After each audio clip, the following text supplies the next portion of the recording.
buenas tardes. Nosotros somos el equipo número 2 y vamos a abordar el tema de Ley Federal del Trabajo, título 9.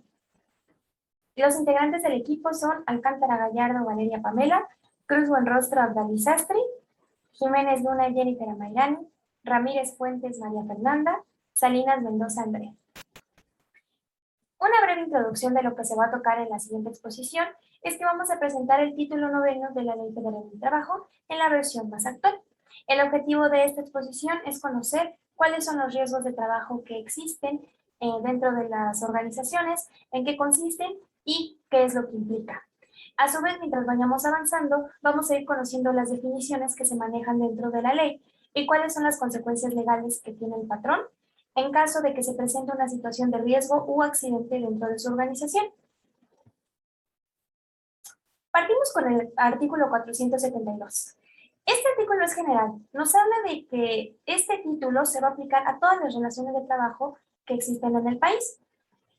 Con la limitación del artículo 352, este artículo nos habla de los talleres familiares. Estos talleres no entran bajo la regulación de esta ley en el caso de higiene y seguridad. Ahora bien, nos vamos al artículo 473. Nos habla que los riesgos de trabajo son aquellos accidentes y enfermedades a las que están expuestos los trabajadores en ejercicio o con motivo del trabajo.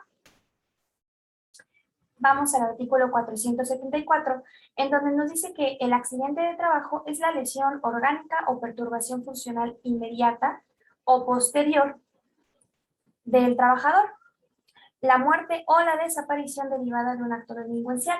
Esto se pone en negritas porque en el Diario Oficial de la Federación, en el año 2018, se le agrega esto al artículo 474. Así que se puede decir que lo que es la desaparición derivada de un acto delincuencial es nuevo. En este apartado también quedan incluidos los accidentes que se producen cuando el trabajador se traslada desde su domicilio al trabajo y viceversa, del trabajo a su domicilio.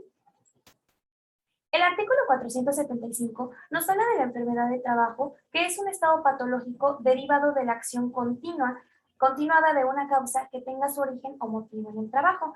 Esto nos quiere decir que es una enfermedad que el trabajador adquiere cuando hace su labor.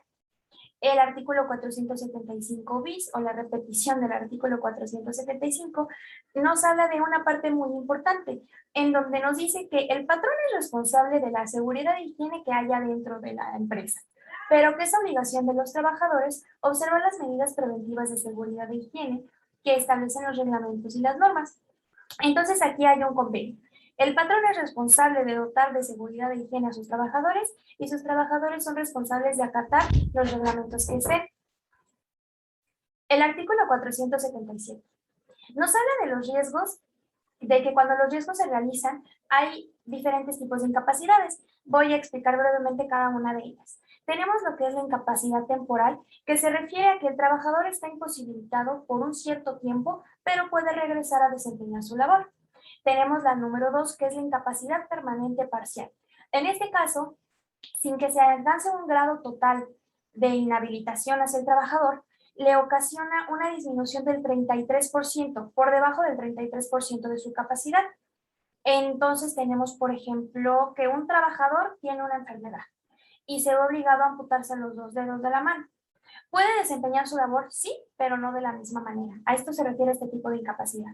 Tenemos la número 3, que es la incapacidad permanente total, en donde el trabajador queda inhabilitado para la realización de todas o al menos de las actividades fundamentales para desempeñar bien su trabajo.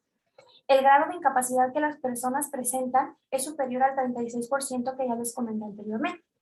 También puede derivar en la muerte y el 5, que como les mencionaba anteriormente, es una fracción adicionada nueva en el Diario Oficial de la Federación, entra en vigencia el 22 de junio del 2018 y se refiere a la desaparición derivada de un acto delincuencial.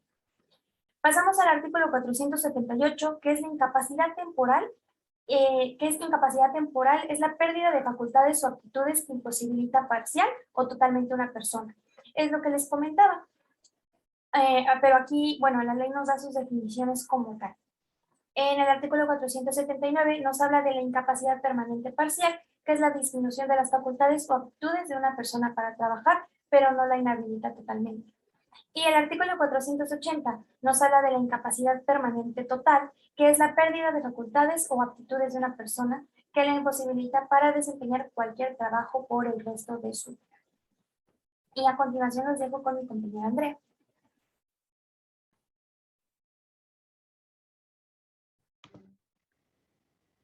Buenas tardes, soy Salinas Mendoza Andrea y continuaré con el artículo 481. Este establece que no se puede discriminar por ningún motivo a ningún trabajador para disminuir la incapacidad o bien las prestaciones según la ley. El artículo 482 establece que después de un diagnóstico, al tener un riesgo de trabajo, se determina ya la incapacidad. El artículo 483 establece que si se produciera alguna incapacidad, se debe de pagar la indemnización directamente al trabajador. El artículo 484 establece que la indemnización se otorgará según el salario del trabajador en el tiempo que éste se encuentre incapacitado.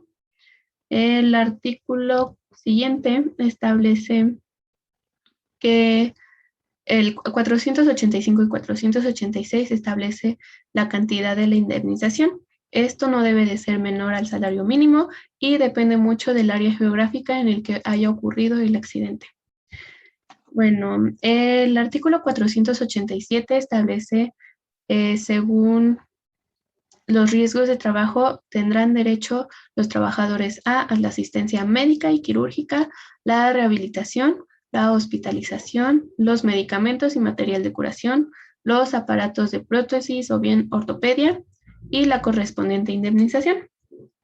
Bien, el artículo 488 establece que el empleador no tiene responsabilidades cuando el trabajador se encuentre ya sea ebrio, drogado. En un paréntesis, se debe de establecer que al menos sea un narcótico medicado, debe de ser autorizado y previamente dicho al empleador.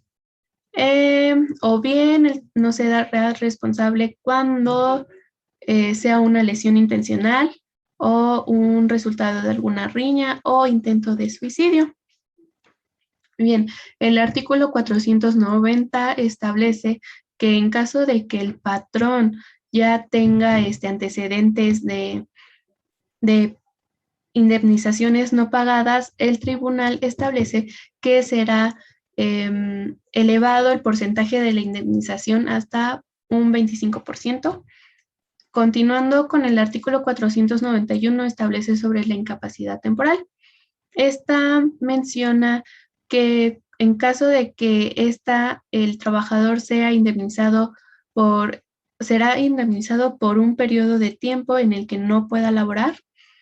Em, Después de seguir estos 3 meses, será que debe respaldar con certificación para que la incapacidad siga continua o bien ya reiniciar sus labores. Como siguiente, el artículo 492 establece sobre la incapacidad permanente parcial. Esta será indemnizada según la tabla de evaluación de indemnizaciones, de incapacidades, perdón, y será de acuerdo a la ley del trabajo. Y como último, el artículo 493 establece la incapacidad parcial en pérdida absoluta. Esto se debe a que se indemnizará según la profesión y la posibilidad de que el trabajador vuelva a producir el ingreso equivalente a que ya trabajaba anteriormente. Bueno, gracias. Y eso es todo por mi parte. Hola, ¿qué tal? Mi nombre es Aptalis Cruz Buenrostro y bueno, continuaremos con el artículo 494, el cual nos indica que el patrón no estará obligado a pagar una cantidad mayor a la que corresponda, mayor que corresponda a la incapacidad permanente total, aunque se reúnan más de 2 incapacidades. El artículo 495 nos indica que el riesgo que produce al trabajador una incapacidad permanente total, la indemnización consistirá en una cantidad equivalente a 1095 días de salario.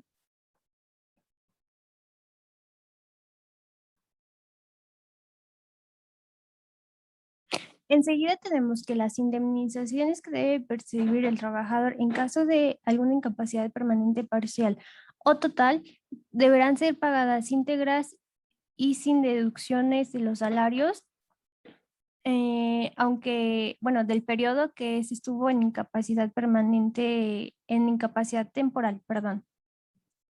El artículo 497 nos indica que dentro de los 2 años siguientes en el que se haya fijado la incapacidad, el trabajador o el patrón podrán solicitar alguna revisión para comprobar la agravación o alguna atenuación posterior. El artículo 498 nos indica que el patrón estará obligado a reponer en su empleo al trabajador que sufrió de algún riesgo de trabajo, siempre y cuando éste esté capacitado y se presente en el año siguiente en el que se haya fijado la incapacidad. Enseguida tenemos el artículo 499, el cual nos indica que si algún trabajador es víctima de algún riesgo y no puede desempeñar sus labores, pero sí algunas otras actividades, el patrón estará obligado a proporcionarle de conformidad con las disposiciones de contrato colectivo del trabajo. El artículo 500 nos indica que cuando el riesgo traiga como consecuencia la muerte o la desaparición del trabajador en un acto delincuencial, la indemnización comprenderá de 2 meses de salario por conceptos de gastos financieros y el pago de la cantidad que se fija en el artículo 502. Enseguida tenemos el artículo 501, el cual nos indica que tendrán derecho a recibir las indemnizaciones en caso de muerte o desaparición derivada de un acto delincuencial hacia el trabajador, la viuda o el viudo, los hijos menores de 18 años, los mayores de edad si estos tienen alguna incapacidad mayor del 50%, y los hijos de hasta 25 años siempre y cuando estos se encuentren estudiando.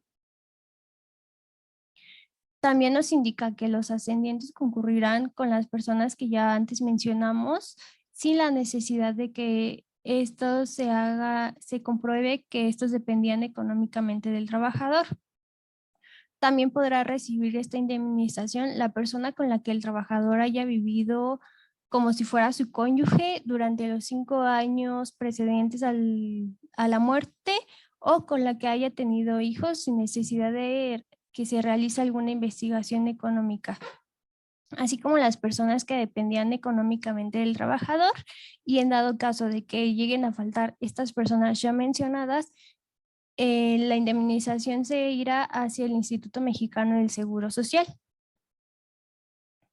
Enseguida tenemos el artículo 502, que nos indica que en caso de muerte o desaparición por un acto delincuencial del trabajador, la indemnización que corresponda será equivalente a 5,000 días de salario y sin deducciones a la indemnización del tiempo que éste estuvo en incapacidad temporal. El artículo 503 nos indica que para el pago de la indemnización en los casos de la muerte o la desaparición, se debe de acudir a algún tribunal ante el que se inicie el reclamo del pago de indemnización. Este mandará a practicar dentro de las 72 horas una investigación con la finalidad de averiguar que estas personas dependían económicamente del trabajador. Enseguida, el inspector del trabajo, concluida la investigación, remitirá el expediente al tribunal, y así a la vez el tribunal o el inspector del trabajo, independientemente del aviso que se haya dado al cual se refiere a la fracción 1, estos podrán emplear los medios publicitarios que juzguen necesarios para llamar a los beneficiarios. Y bueno, una vez más, el inspector del trabajo, concluida la investigación, va a remitir el expediente al tribunal. Enseguida tenemos el artículo 504, el cual nos dice que los patrones tienen obligaciones especiales como mantener en el lugar del trabajo, en el establecimiento, medicamentos y material de curación necesarios para brindar primeros auxilios, y así como adiestrar al personal para que éste pueda brindarlos. Cuando se tenga algún servicio de más de 100 trabajadores, este patrón estará obligado a establecer una enfermería con los medicamentos necesarios de curación para atención médica y quirúrgica de urgencia. Así como también se menciona que cuando se tenga un servicio de más de 300 trabajadores, se deberá de instalar un hospital con personal médico y auxiliar médico. Y bueno, previo al acuerdo con los trabajadores, los patrones podrán celebrar contratos con sanatorios y hospitales ubicados en el lugar que se encuentre el establecimiento, así como dar aviso por escrito o por medios electrónicos a la Secretaría del Trabajo y Previsión Social, al Inspector del Trabajo y el Tribunal de las 72 horas en las 72 horas siguientes de los accidentes que ocurran. Esto sería todo de mi parte. Muchas gracias.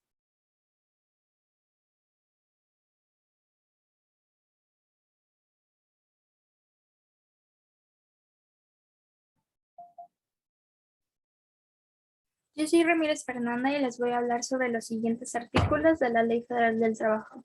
El primero de ellos es el 506, en el cual menciona que los médicos de las empresas están obligados a certificar si el trabajador está capacitado para reanudar su trabajo.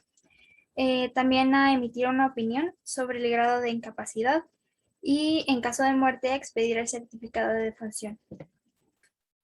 El siguiente artículo es el 507, en el cual se establece que en el caso de que el trabajador no quiera recibir atención médica y quirúrgica que le proporciona el patrón, no perderá los derechos que se le otorgan a este título. El artículo 508 se refiere a la causa de la muerte por riesgo de trabajo, el cual podrá comprobarse con los datos que resulten en la autopsia. El siguiente artículo es el 509, el cual menciona que en cada empresa o establecimiento se organizan las comisiones de seguridad e higiene que sean necesarias para investigar las causas de los accidentes y enfermedades, así como también proponer medidas para prevenirlos y vigilar que se cumplan. En el artículo 510 hace referencia al artículo anterior y dice que estas actividades serán desempeñadas gratuitamente dentro de las horas de trabajo. El artículo 511 establece que los inspectores de trabajo tienen atribuciones y deberes especiales, las cuales son las siguientes. La primera de ellas es vigilar el cumplimiento de las normas legales y reglamentarias sobre prevención de los riesgos de trabajo y seguridad de la vida y salud de los trabajadores. La segunda es colaborar con los trabajadores y el patrón en la difusión de las normas sobre prevención de riesgos, higiene y seguridad. El siguiente artículo del que les voy a hablar es el 512, el cual dice que en los reglamentos de la ley se fijan las medidas necesarias para prevenir los riesgos de trabajo y lograr que en este se presenten las condiciones que aseguran la vida y la salud de los trabajadores. El siguiente artículo es el 513, en donde la Secretaría del Trabajo y Previsión Social actualiza las tablas de enfermedades de trabajo y evaluación de las incapacidades. Aquí también menciona las enfermedades del trabajo, la cual es neumoconiosis, la cual es una enfermedad pulmonar que ocurre por la inhalación prolongada de polvo mineral. La segunda de ellas son las enfermedades de las vías respiratorias, las cuales son producidas por inhalación de gases y vapores. Estas son provocadas por sustancias inorgánicas u orgánicas que pueden irritar las vías respiratorias o los pulmones. La tercera es dermatosis, la cual es una enfermedad de la piel y actúan como irritantes y estas también pueden provocar quemaduras. Son causadas por acción del calor, por exposición a bajas temperaturas y por acción de la luz solar y de los rayos ultravioleta. Las oftalmopáticas profesionales Estas son enfermedades del aparato ocular, las cuales son producidas por polvos y otros agentes. Algunas de ellas pueden ser conjuntivitis, las cuales son producidas por químicos o alergizantes. Las infecciones por paratosis, micosis y virosis. Estas son enfermedades generalizadas o localizadas provocadas por la acción de bacterias, parásitos, hongos y virus. También tenemos las enfermedades producidas por las radiaciones ionantes y electromagnéticas, las cuales pueden producir quemaduras térmicas, cataratas, envejecimiento precoz y ya. También tenemos el cáncer, el cual se origina cuando las células crecen sin control y sobrepasan en número a las células normales. Puede ser localizada en distintas zonas del cuerpo y pueden ser también diferentes tipos. Un ejemplo de ellos pueden ser pulmonar o piel. Y por último, las enfermedades endógenas. Estas pueden ser sordera, calambres, y bueno, estos se pueden, los calambres se pueden ser provocados en los trabajadores que estén sentados en una sola posición durante mucho tiempo. Y bien, por último tenemos la conclusión, en cual nosotros, como futuros administradores, consideramos que es de vital importancia conocer cada uno de los riesgos de trabajo, así como algunas enfermedades que existen a los cuales los trabajadores están expuestos. También debemos tener conocimiento de esta ley para que así sepamos cómo reaccionar en caso de que se presente algún accidente de trabajo, ya sea como trabajadores o como patrones. Y eso sería todo de mi parte.